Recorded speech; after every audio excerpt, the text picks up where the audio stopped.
하나님 말씀은 시편 106편 34절 말씀입니다.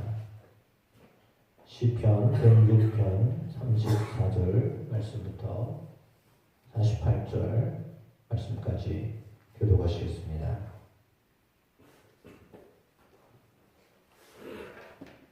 그들은 여호와께서 멸하라고 말씀하신 그 이방 민족들을 멸하지 아니하고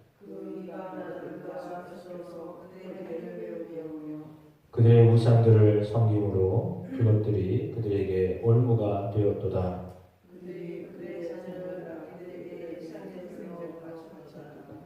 무죄한 피 곧 그들의 자녀의 피를 흘려 가나안의 우상들에게 제사함으로 그 땅의 피로 더러워졌도다.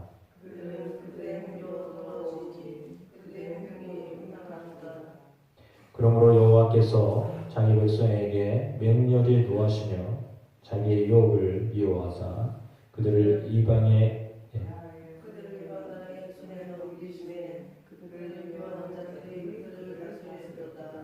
그들의 원수들의 압박을 받고 그들의 수하에 복종하게 되었도다.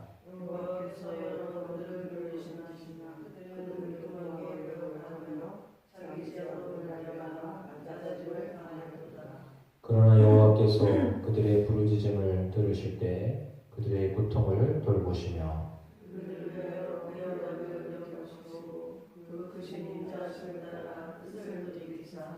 그들을 사로잡은 모든 자에게서 공률이 여김을 받게 하셨도다.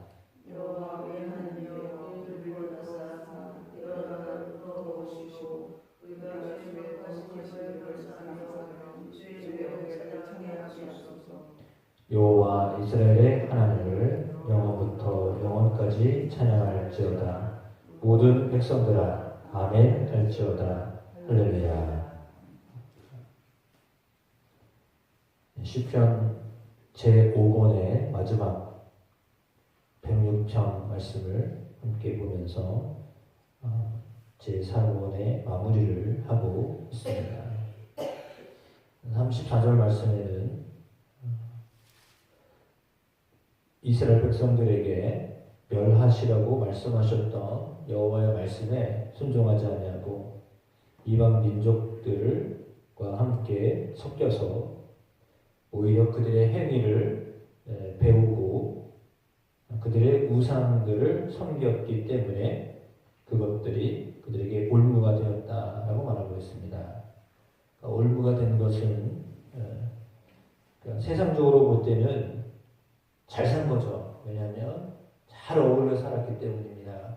그러니까 세상적으로 볼 때는 어울려서 잘 살았는데 살려고 한 거죠. 그거는 뭐 가서 적응을 하려고 했기 때문에 이방 민족들이 가지고 있었던 그런 문화와 또 문화 속에는 당연히 종교가 들어가 있기 때문에 문화와 종교 이것들을 잘 취해서 이제 어울려 살았던 것은 맞는 것 같습니다. 그러니까 오늘 본문에 하나님의 입장에서 볼 때는 들이 하나님의 말씀을 듣지 않고 이방 나라들의 행위를 배우고 우상을 섬겼다라고 했기 때문에 하나님이 보실 때의 모습은 이렇게 표현되어질 수밖에 없습니다.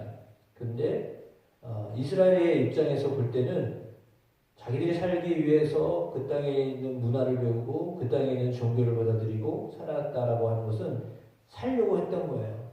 그러니까 잘 살려고 했던 거예요. 잘 살려고 했는데 잘 살려고만 하다 보니까 문제가 뭐였냐면 하나님의 말씀하셨던 그 말씀, 하나님과의 약속을 잊어버렸다는 겁니다.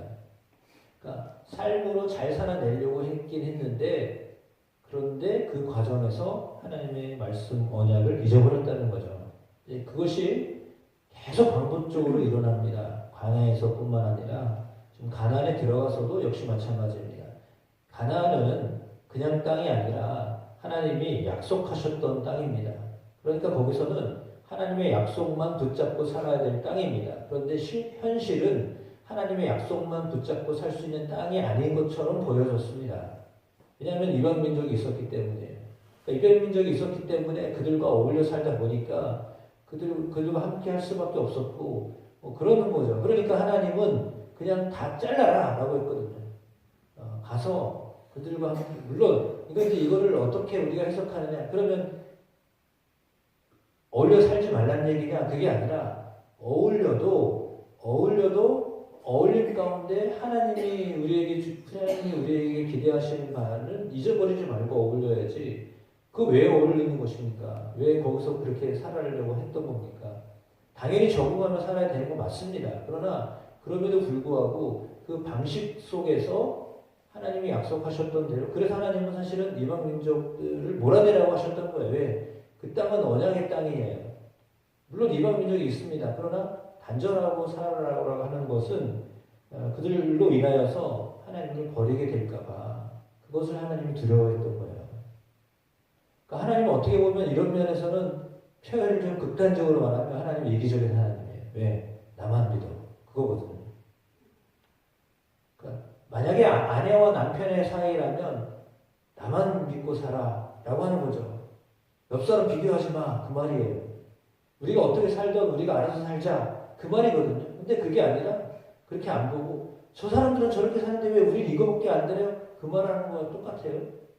그러니까 하나님이 우리와 언약을 맺어서 내가 책임지고 너희를 살게 할 거니까 다른 우상들을 섬기는 거나 다른 민족들을 너희에게서 멸해. 내가 책임질게. 이렇게 얘기하는 건데, 근데 하나님 그렇게 말씀하셨는데 이스라엘은 당장 보니까 그렇게 해서는 못 살 것 같거든요. 그러니까 할 수 없이 그냥 자기들 그 상황에서는 그냥 같이 사는 게 좋겠다 싶어서 그렇게 살았던 겁니다.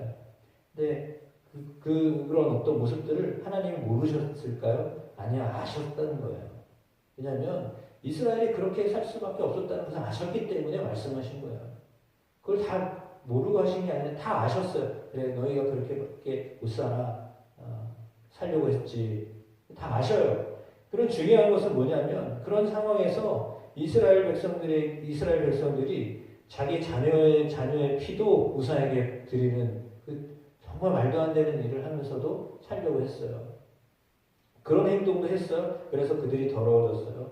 그들의 삶이 하나님 보시기에 음탕했다. 이렇게 말하는 겁니다. 그래서 자기 백성들을 향하여서 맹렬히 노하셨습니다. 자기의 유업을 미워하셔서 그들을 이방인 나라의 손에 넘기셨습니다. 그들을 미워하는 자들이 그들을 다스렸습니다. 그렇게 해놓으셨어요. 그러니까 이방과 자꾸 어울리다 보니까 오히려 그럼 너희들 그들에게 한번 혼나봐라 라고 해서 그들 가운데 이게 넘겨주셨다라고 말씀하고 있습니다. 그래서 원수들의 압박을 받다 보니까 이거 아니네?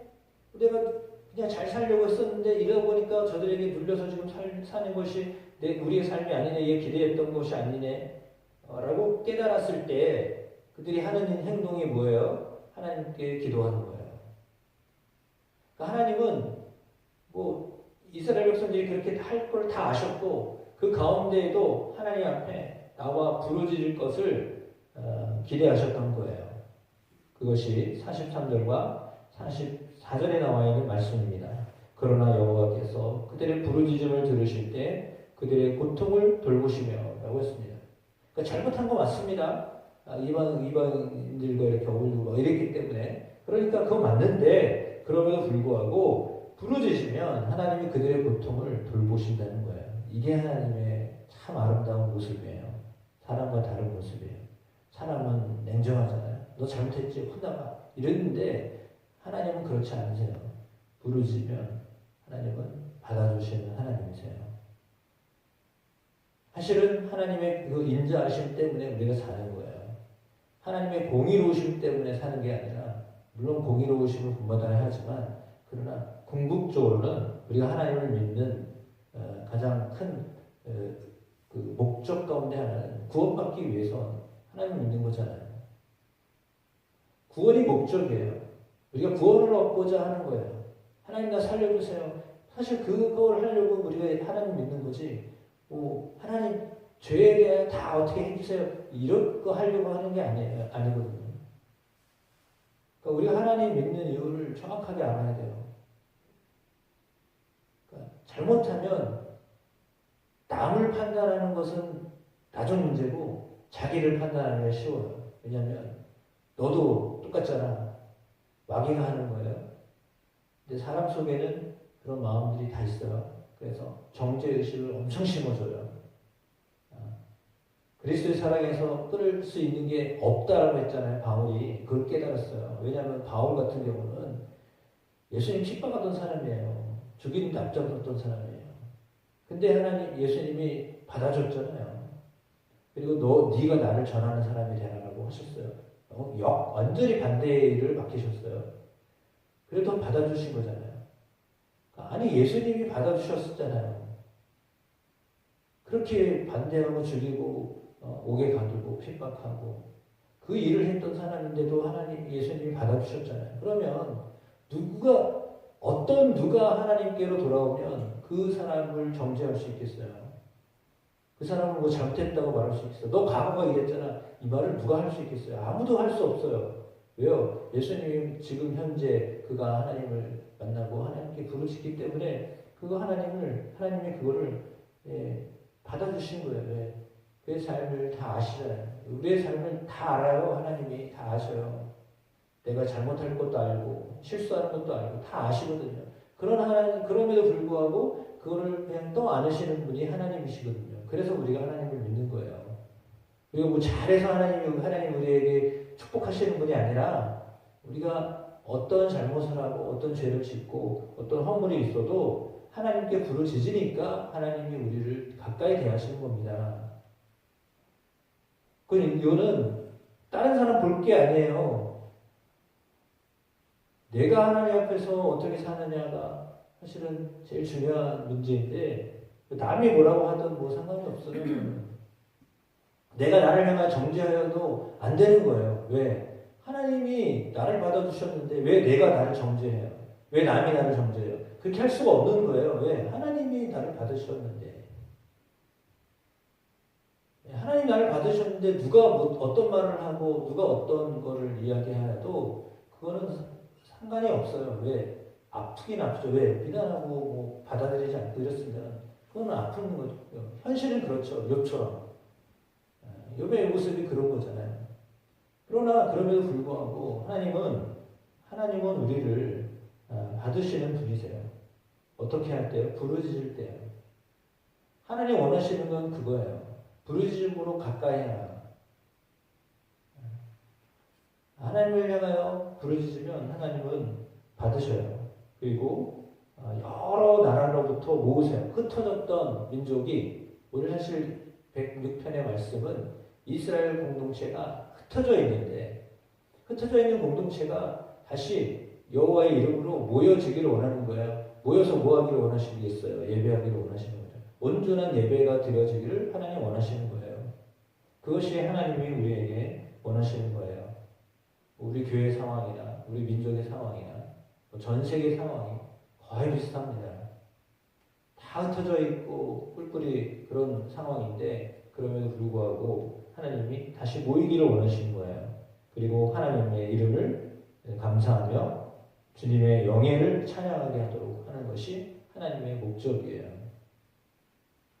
그러니까 흩어졌던 우리들을 하나로 묶어 예배 공동체로 하나님 앞에 찬양 공동체로 서기를 원하시는 그것이 하나님 우리를 향해 기대하시는 것입니다.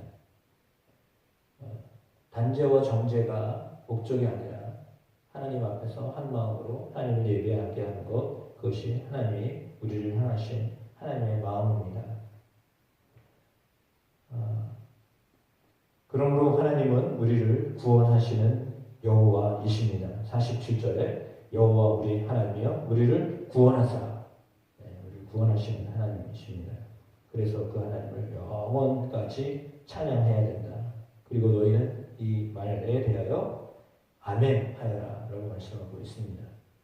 그러므로 하나님 앞에 우리가 마음을 모으고 뜻을 모으고 함께 모여 하나님을 예배하고 거룩하신 이름이죠. 우리가 죄가 있지만 그러나 거룩하신 하나님의 이름을 향하여 감사할 수 있는 하나님을 찬양할 수 있는 우리가 되도록 하나님이 이끄시겠다라고 말씀하시는 것입니다. 그 하나님 앞에 나아가는 복된 은혜가 우리의 삶 가운데, 여러분의 가정 가운데, 이 나라 가운데 있게 되기를 주의 이름으로 축복합니다. 기도하겠습니다. 하나님 감사합니다. 이스라엘 백성들을 향하여 시편을 통하여 우리에게 말씀하신 것 같이 하나님 오늘 우리에게도 아버지 하나님의 여호와 하나님의 인자하심을 붙잡고 부르짖어 간구하며 살아가도록 말씀하여 주시니 감사합니다. 흩어졌던 민족들이 다시 모이게 되기를 원하셨던 하나님의 그 마음 오늘 다시 한번 알게 하셨습니다. 이 마음 가운데 반응할 수 있는 저희들 되게 하옵소서. 예수 그리스도 이름으로 기도합니다. 아멘.